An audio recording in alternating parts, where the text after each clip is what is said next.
Welcome back to my channel. मैं हूं निशान भारद्वाज।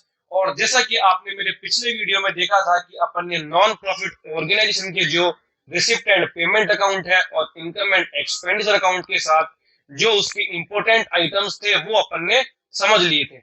आज अपन स्टार्ट करेंगे फ्रेंड्स बैलेंस शीट। तो आइए अपन स्टार्ट करते हैं। Balance sheet. Balance sheet balance sheet में ये आपकी हो गई फ्रेंड्स लायबिलिटी साइड और ये आपकी हो गई असेट साइड। असेट साइड में अपन असेट साइड से स्टार्ट करते हैं और असेट साइड में यहाँ आपका जो पहला जो आइटम आएगा वो आपका आएगा फिक्स्ड असेट्स। तो ये यहाँ जो आपका जो फिक्स्ड असेट्स का जो अमाउंट आएगा ये कौन सा आएगा सर? अपन ये जो यहाँ जो फिक्स्ड असेट्स का जो अमाउंट आएगा इसके लिए अपन को जो आपकी जो लास्ट ईयर की जो बैलेंस शीट होगी, मान लीजिए ये आपकी लास्ट ईयर की बैलेंस शीट है और बैलेंस शीट ये आपकी लायबिलिटी साइड और ये आपकी असेट साइड। तो असेट साइड में यहाँ जो फिक्स्ड असेट का अमाउंट होगा उसमें आपको कुछ एडजस्टमेंट करने पड़ेंगे ताकि आपको जो आपकी जो करंट ईयर की बैलेंस शीट है उसके फिक्स्ड असेट का अमाउंट पता चल सके। तो मान लीजिए ये आपका फिक्स्ड असेट का अमाउंट यहाँ पे हो गया।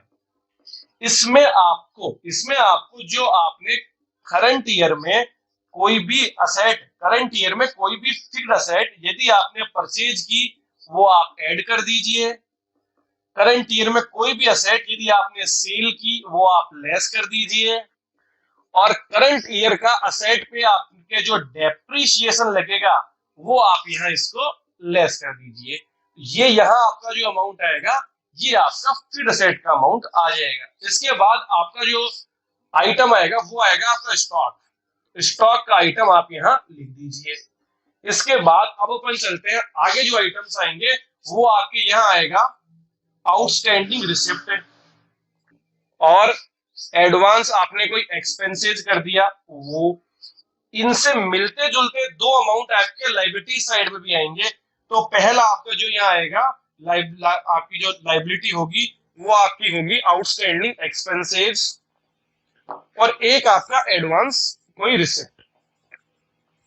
अब अपन समझते हैं कि ये चार अमाउंट दो असेट में और दो आइटम आपके लायबिलिटी में क्यों आएंगे। आउटस्टैंडिंग रिसिप्ट, मान लीजिए कि इस साल के अंत तक आपको कोई रिसिप्ट मिलनी थी लेकिन अभी तक वो रिसिप्ट आपको नहीं मिली, इसलिए इसलिए फ्रेंड्स वो आपकी असेट बन गई।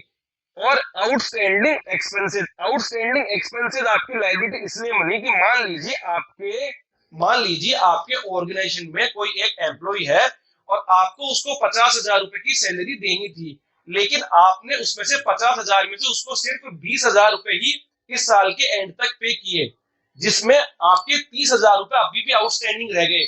तो ये जो 30,000 रुपए बचे ना फ्रेंड्स, ये आपकी आउटस्टैंडिंग एक्सपेंसेस कहलाएंगे और इसलिए ये आपके लायबिलिटी साइड में आएंगे। अब आइए आप एडवांस एक्सपेंसेस पे।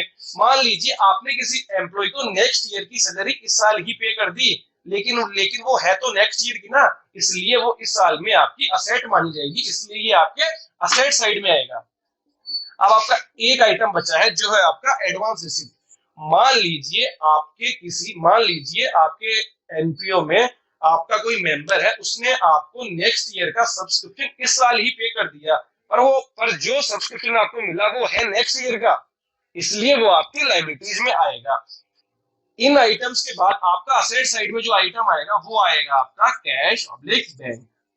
कैश का और बैंक का जो अमाउंट आएगा, कैश का और बैंक का जो अमाउंट आएगा उसके लिए एक बार अपन आपके रिसिप्ट और पेमेंट अकाउंट में चलते हैं। तो जब अपन आपके रिसिप्ट और पेमेंट अकाउंट में चलते हैं, ये आपकी हो गई रिसिप्ट साइड, ये आपका हो गया पेमेंट साइड। तो पेमेंट साइड में जो आपका यहाँ बाई बैलेंस सीडी आएगा, by balance CD closing date पे, बाई बैलेंस सीडी आ गया आपका क्लोजिंग डेट पे, ये अमाउंट आपका यहाँ कैश और बैंक के साथ यहाँ शो होगा। असेट साइड आपकी कंप्लीट हो चुकी है और लायबिलिटीज में भी अपन ने दो आइटम देख ली हैं। अब अपन चलते हैं आपके लायबिलिटीज में जो एक इंपॉर्टेंट आइटम आएगा वो आपका आएगा capital fund. Capital fund capital fund का अमाउंट कहां से आएगा? कैपिटल फंड के अमाउंट के लिए आपको लास्ट ईयर की बैलेंस शीट देखनी पड़ेगी और उसमें आपका कैपिटल फंड का अमाउंट दिया गया होगा।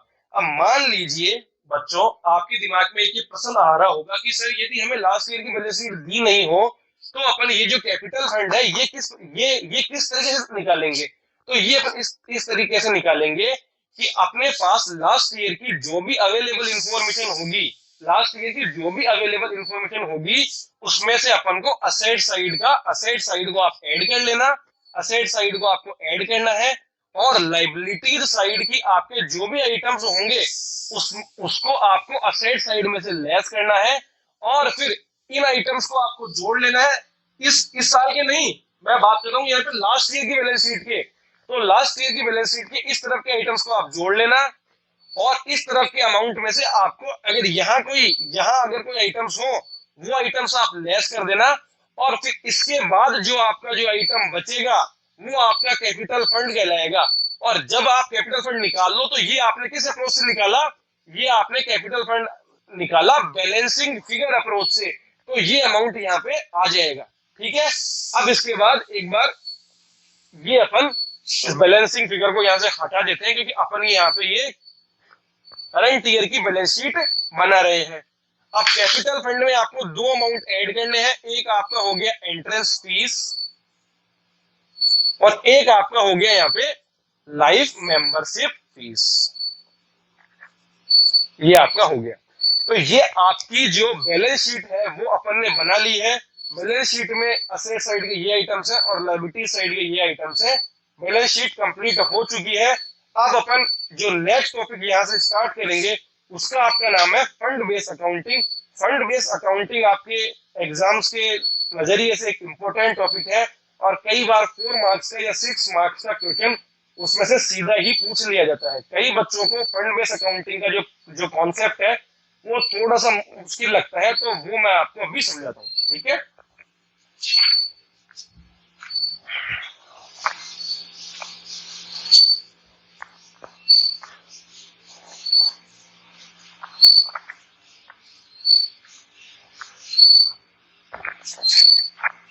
Fund based accounting.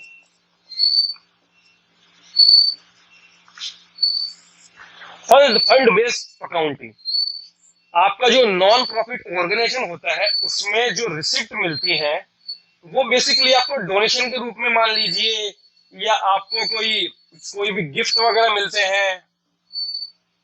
Donation donation आपको पता है ही कि दो प्रकार के होते हैं, एक जनरल पर्पज हो गया और एक आपका स्पेसिफिक पर्पज हो गया। तो अब अपन स्टार्ट करते हैं फंड बेस्ड अकाउंटिंग में। तो नॉर्मली फंड्स 5 प्रकार के होते हैं तो वो अपन समझते हैं। तो पहला आपका जो होगा फंड बेस्ड अकाउंटिंग वो आपका हो गया normal fund. Normal fund normal fund में बच्चों ज्यादा कुछ समझने का है नहीं। नॉर्मल फंड में आपको जो भी नॉर्मल फंड का जो अकाउंट हो, जो भी अमाउंट हो उसको आपको कैपिटल फंड में ऐड करके उसको आपको दिखाना है। नॉर्मल फंड में नॉर्मल फंड का जो भी अमाउंट हो उसको आपको कैपिटल फंड में ऐड करके दिखाना है। अपन देखते हैं कि नॉर्मल फंड के एग्जांपल्स अपन देखते हैं। इसमें आपका बेसिकली आपका आएगा एंट्रेंस फीस हो गया और आपका एक हो गया लाइफ मेंबरशिप फीस। ठीक है, अब अपन चलते हैं आपके सेकंड फंड पे। सेकंड फंड आपका है स्पेसिफिक फंड। इसके बाद हम चलते हैं आपके तीसरे फंड पे। ये फंड है आपका fixed assets fund. Specific fund और फिक्स्ड असेट फंड ये आपके एग्जाम के नजरिए से मोस्ट इंपोर्टेंट है। तो एक बार के लिए इन दोनों को अपन छोड़ते हैं और अपन अगले फंड पे चलते हैं। उसका नाम है आपका एंडाउनमेंट फंड।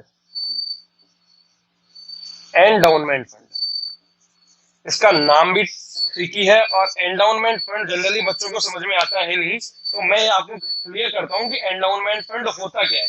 एंडाउनमेंट फंड में आप फ्रेंड्स मान लीजिए कि किसी ऑर्गेनाइजेशन ने या किसी इंडिविजुअल व्यक्ति ने, पर्सन ने आपकी संस्थान को कोई गिफ्ट दिया। आपने संस्थान को कोई गिफ्ट दे दिया और मान लीजिए या कोई अमाउंट दे दिया, पर ये गिफ्ट दिया या ये अमाउंट दिया, ये देते टाइम इसमें एंडाउनमेंट फंड में यह शर्त होती है कि आप इस अमाउंट को अपने एनपीओ के लिए काम में नहीं ले सकते। पर सर मान लेकिन सर अब जब इस अमाउंट को अपन अपने एनपीओ के लिए काम में नहीं ले सकते तो फिर इसका सर मतलब क्या है?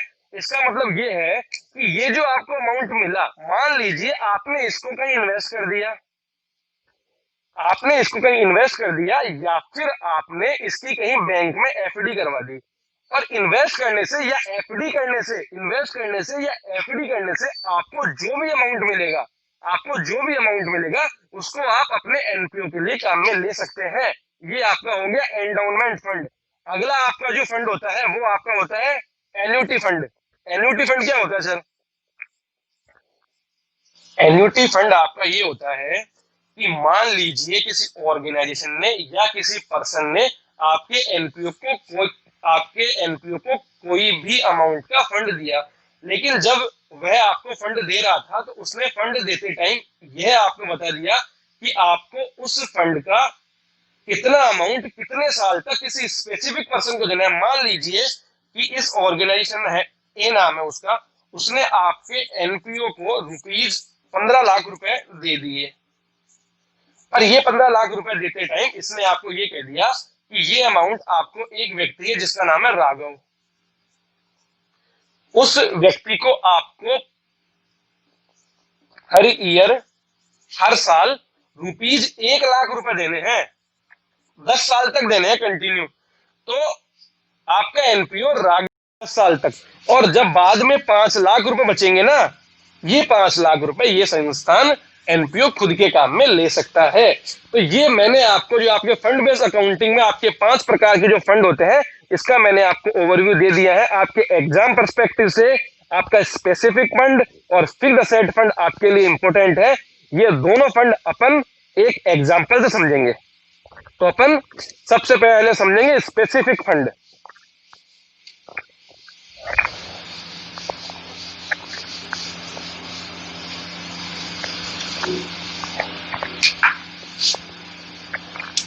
स्पेसिफिक फंड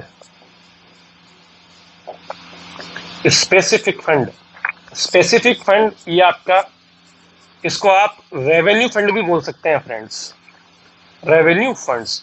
इसके जो एग्जांपल्स होंगे वो आपका हो गया प्राइज फंड,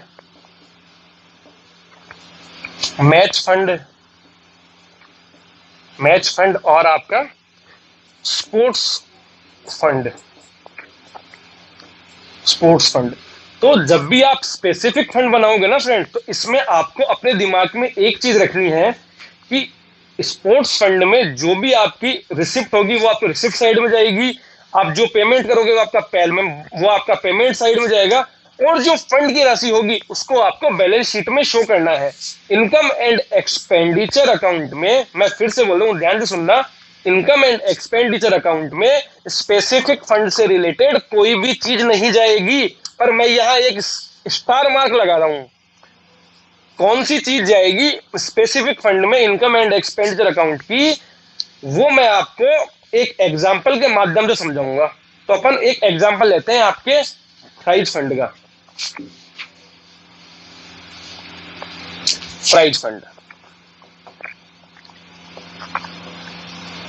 प्राइज फंड ये आपका हो गया रिसिप्ट एंड पेमेंट अकाउंट, ये आपकी हो गई रिसिप्ट साइड, ये आपकी हो गई पेमेंट साइड। रिसिप्ट साइड हो गई, ये आपका हो गया पेमेंट साइड। मान लीजिए आपके बैलेंस शीट में प्राइज फंड आपके दिखा रखा है ₹5 लाख का, ठीक है फ्रेंड्स, और ये हो गई आपकी रिसिप्ट साइड, ये हो गया आपकी पेमेंट साइड। मान लीजिए रिसिप्ट साइड में एक आइटम है वहां पे लिखा हुआ है कि donation received for prize fund, amount है इसका ₹2 लाख, ठीक है फ्रेंड्स। और पेमेंट साइड में जो आपका लिखा हुआ है वो है आपका एक्सपेंसेस रिगार्डिंग प्राइज फंड, कितने कर दिया आपने? Rupees 3 lakh rupees. अब मान लीजिए इतना आपका क्वेश्चन है, एक बार के लिए आपका इतना ही क्वेश्चन है, तो इसको आप कैसे सॉल्यूशन निकालोगे? तो ये आपका हो गया बैलेंस शीट। बैलेंस शीट में ये आपकी हो गई लायबिलिटी साइड, या अपन लिखते हैं प्राइज फंड। प्राइज फंड का आपका अमाउंट है 5 लाख रुपए। ठीक है, इसमें से आप जो आपको डोनेशन मिली, डोनेशन रिसीव्ड कितनी है? ₹2 लाख, वो आप ऐड कर लीजिए। और जो आपने एक्सपेंसेज किए, कितने किए? 3 लाख रुपए, ये आप यहां से लेस कर दीजिए। आपका अमाउंट आ गया 4 लाख रुपीज। यदि इतना ही आपका क्वेश्चन है तो आपका ये ही इसका प्राइज फंड का सॉल्यूशन बनेगा जो अपन ने कर लिया है। अब अपन चलते हैं कि मान लीजिए एग्जामिनर ने आपके बैलेंस शीट के असेट साइड में आपको एक इंफॉर्मेशन और दे रखी है। वहां लिखा हुआ है कि 10% prize fund investment, 10% prize fund investment ₹2 lakh.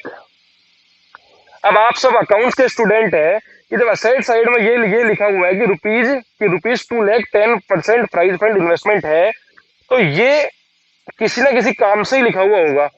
तो इसमें यह है कि आपके पास 2 लाख रुपए आपने प्राइज फंड इन्वेस्टमेंट के कर दिए, उसको आप उसमें से आपको जो रिटर्न ऑफ इन्वेस्टमेंट मिल रहा है वो आपको मिलेगा 10% की रेट से। इट मीन्स 2 लाख रुपए का एट द रेट 10%, ये आपका हो गया अमाउंट 20,000 रुपए। इट मीन्स आपने 2 लाख रुपए जो इन्वेस्टमेंट किए उससे आपको 20,000 रुपए की इनकम मिल रही है। उसको इस अमाउंट के साथ साथ आप यहां पे प्लस कर दोगे इंटरेस्ट रिसीव्ड ऑन इन्वेस्टमेंट, कितना? 20,000 रुपए, ये आपको ऐड हो गए। तो यहां आपका अमाउंट आ गया 4,20,000 रुपए। ठीक है फ्रेंड्स, ये आपका आ गया 4,20,000 रुपए का अमाउंट। अब मान लीजिए एग्जामिनर ये चाह रहा है कि वो आपको जो प्राइज फंड का जो क्वेश्चन पूछे उसमें वो आपके सारे कॉन्सेप्ट चेक करे कि आपके कॉन्सेप्ट कैसे हैं। तो वो इसमें मैक्सिमम जो एक चीज और कर सकता है वो मैं आपको समझाता हूँ। यहाँ आपका जो प्राइज फंड का जो सरप्लस आ रहा है वो आ रहा है आपका 4,20,000। अब मान लीजिए एग्जामिनर ने क्वेश्चन में ये चेंज कर दिया कि यहाँ आपने जो एक्सपेंसेस रिगार्डिंग प्राइज फंड की है वो 3 लाख रुपए की बजाय एग्जामिनर ने यहाँ क्वेश्चन में दे दिए ₹10 लाख। ठीक है फ्रेंड्स, अब आप जैसे ही एक्सपेंसेस रिगार्डिंग प्राइज फंड यहाँ आप 10 लाख रुपीज करते हैं तो ये आपका अमाउंट कितना चला गया? इट मींस यहाँ आपका प्राइज फंड का जो अमाउंट आएगा वो आपका हो जाएगा नेगेटिव। तो मैं आपको ये बात समझा रहा हूं बच्चों कि आपको कभी भी फंड का बैलेंस नेगेटिव नहीं करना है। आप फंड के बैलेंस को मैक्सिमम निल, 0 तक लेके जा सकते हो।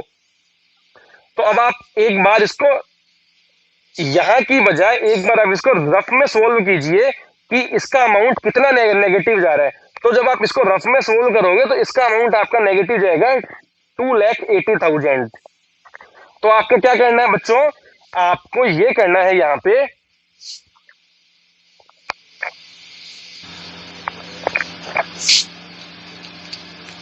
मतलब आप एक्सपेंसेज में कितना अमाउंट दिखा सकते हो? मैक्सिमम आप एक्सपेंसेज में मैक्सिमम अमाउंट दिखा सकते हो 7,20,000। तो आप एक्सपेंसेज में अमाउंट दिखा दीजिए 7,20,000। यहां आपके प्राइज फंड का बैलेंस आ गया नील। पर अब आपके मन में सवाल आ रहा होगा कि ये 2,80,000 का जो हमें लॉस हुआ है इसको अपन कहां से चार्ज करेंगे? तो इसको अपन चार्ज करेंगे आपके इनकम एंड एक्सपेंडिचर अकाउंट के एक्सपेंडिचर साइड से। आप ये 2,80,000 रुपीज चार्ज करोगे। मैं फिर से आपको एक बात कह रहा हूं कि ये जो अपन जो फंड बनाते हैं, फंड में कोई भी अमाउंट आपका इनकम एंड एक्सपेंडिचर अकाउंट में नहीं जाएगा, सिवाय जब आप कोई फंड बनाओगे और उसमें आपको लॉस होगा, वो लॉस आपको सिर्फ इनकम एंड एक्सपेंडिचर अकाउंट के एक्सपेंडिचर साइड से चार्ज करना है। अगर आपका फायदा होगा तो वो भी आपका इनकम एंड एक्सपेंडिचर अकाउंट में नहीं जाएगा, फायदा होगा तो वो आपका बैलेंस शीट में रहेगा, और ये यदि नुकसान हुआ तो आपको उसको इनकम एंड एक्सपेंडिचर अकाउंट के एक्सपेंडिचर साइड से चार्ज करना है। ये मैक्सिमम आपको जो वो चीज पूछ सकता है वो मैंने आपको बता दी। अब मान लीजिए ये जो 10% आपका प्राइज फंड इन्वेस्टमेंट यहाँ पे था, इससे आपको इंटरेस्ट मिल रहा है 20,000 रुपए। 20,000 रुपए का आपको यहाँ पे इंटरेस्ट मिला। इसको आपको एक बार के लिए रिसिप्ट एंड पेमेंट अकाउंट में जाके चेक करना है कि रिसिप्ट एंड पेमेंट अकाउंट में आपके इस 20,000 रुपए आपके रिसिप्ट साइड में दिखाए गए हैं या नहीं। यदि आपके 20,000 रुपए रिसिप्ट साइड में दिखाए गए हैं तो सही है, और यदि आपके 20,000 रुपए रिसिप्ट साइड में नहीं दिखाए गए, इट मीन्स वो आपकी आउटस्टैंडिंग रिसिप्ट है 20,000 रुपए की। और यदि वो रिसिप्ट साइड में नहीं दिखाई गई तो आपको इस 20,000 रुपए को आपके बैलेंस शीट के असेट साइड में दिखाना है। प्राइज फंड जो आपका जो रेवेन्यू फंड होगा उसमें आपको एग्जामिनर इस कॉन्सेप्ट के अलावा कुछ भी नहीं पूछ सकता। ये अपन कंप्लीट कर चुके हैं। अब अपन स्टार्ट करते हैं फंड बेस अकाउंटिंग में आपका जो नेक्स्ट फंड होगा उसका नाम है आपका फिक्स्ड असेट फंड। उससे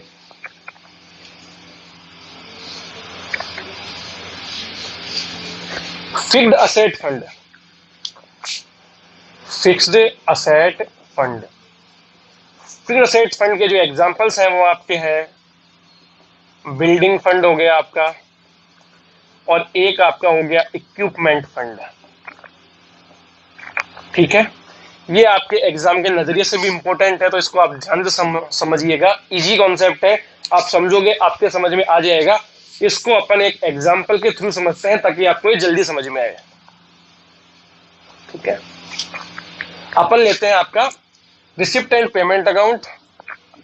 रिसिप्ट एंड पेमेंट अकाउंट, ये हो गई आपकी रिसिप्ट साइड, ये हो गई आपकी पेमेंट साइड। मान लीजिए आपके रिसिप्ट साइड में दिखाया गया है कि आपको डोनेशन मिला है, donation regarding building fund, donation regarding building fund, ये आपको मिल गया ₹20 लाख का। ठीक है फ्रेंड्स, और आपका जो पेमेंट साइड है वहां आपके दिखाया गया है कि आपके expenses for building, expenses for building आपने कर दिए 30 लाख रुपए, 30 लाख रुपीज। इसके साथ साथ आपको जो बैलेंस शीट में, इसके आपको बैलेंस शीट के साथ जो इंफॉर्मेशन दी गई है वो ये दी गई है कि बिल्डिंग फंड की आपकी राशि है, बिल्डिंग फंड है आपका ₹40 लाख का। ठीक है, और कैपिटल फंड जो आपका है वो आपका है ₹70 लाख का, ₹70 लाख का आपका। इसको 70 लाख ना मान के इसको एक बार आप 60 लाख ले लीजिए, अपन इसको 60 लाख ले लेते हैं। ठीक है, अब मान लीजिए यही ही क्वेश्चन है तो आपको इसको किस प्रकार से सोल्व करना है तो अपन चलते हैं। ये अपन सोल्व कर रहे हैं बैलेंस शीट में। अपन ने लिखा बिल्डिंग फंड, बिल्डिंग फंड की आपकी राशि है ₹40 लाख। इसमें से आपको जो आपका डोनेशन मिला, डोनेशन रिसीव्ड, डोनेशन कितना रिसीव्ड किया अपन ने? 20 लाख रुपीज, ये आप ऐड कर दीजिए। इसके बाद आपने जो एक्सपेंसेज किए बिल्डिंग के लिए कितने किए? 30 लाख रुपीज, ये आप लेस कर दीजिए। कितना आ गया? 30। ठीक है, ये आपकी नॉर्मल कैलकुलेशन थी जो आपके बैलेंस शीट में आपको करनी है, ये आपने कर दी। अब इसमें एक छोटा सा जो आपका जो टेक्निकल पॉइंट है वो मैं आपको समझाता हूं। अपन, ये आपकी हो गई आपकी लायबिलिटी साइड। ठीक है, अब असेट साइड में क्या करना, मान लीजिए ये आपकी असेट साइड है। असेट साइड में क्या होगा? असेट साइड में यहाँ पे ये होगा कि आपने ये जो एक्सपेंसेज किए हैं यहाँ पे 30 लाख रुपीज, आपने ये जो एक्सपेंसेज किए हैं यहाँ पे 30 लाख रुपीज, ये आपके जाएंगे असेट में। 30 लाख रुपीज ये जो आपने किए ये आपके असेट साइड में इसलिए जाएंगे क्योंकि ये आपका, ये जो 30 लाख रुपए आपने यहाँ पे किए ये आपके जाएंगे असेट साइड में WIP ऑन बिल्डिंग। कितने? 30 लाख रुपीज। और ये आपका जो 30 लाख रुपीज जो आपने एक्सपेंसेस किए बिल्डिंग में, ये आपको कैपिटल फंड में ऐड करके दिखाने पड़ेंगे। कैपिटल फंड का अमाउंट है आपका यहाँ पे 60 लाख रुपए। इसमें आप ऐड कर दीजिए WIP ऑन बिल्डिंग 30 लाख। आपके कैपिटल फंड का अमाउंट आ जाएगा 90 लाख रुपीज। असेट में आपको WIP ऑन बिल्डिंग दिखानी है 30 लाख रुपीज के हिसाब से, और एक आपको एक्सपेंसेस यहाँ से लेस करना है। इसमें जो टेक्निकल चीज है वो यही है कि जो आप जो पेमेंट कर रहे हैं बिल्डिंग के रिगार्डिंग 30 लाख रुपए, इसको आपको सबसे पहले बिल्डिंग फंड से लेस करना है, फिर इसको आपको असेट साइड में दिखाना है, क्योंकि ये आपकी एक असेट का पार्ट बन चुकी है। ये आपका वर्क इन प्रोग्रेस है बिल्डिंग में 30 लाख रुपए, और ये आपको आपके कैपिटल फंड में ये 30 लाख रुपए जोड़ के दिखाने हैं। ये आपका बिल्डिंग फंड कंप्लीट हो चुका है। तो जैसा कि फ्रेंड्स आज अपन ने देखा कि आपने सबसे पहले बैलेंस शीट और उसके साथ साथ आपने जो आपका जो इंपॉर्टेंट टॉपिक होता है फंड बेस्ड अकाउंटिंग, वो आपने समझ लिया। मेरे हिसाब से आपको समझ में आ गया होगा। यदि आपको मेरी क्लास पसंद आई है तो प्लीज आप मेरे चैनल को लाइक कीजिए और आप उसको सब्सक्राइब कीजिए। और थैंक यू सो मच।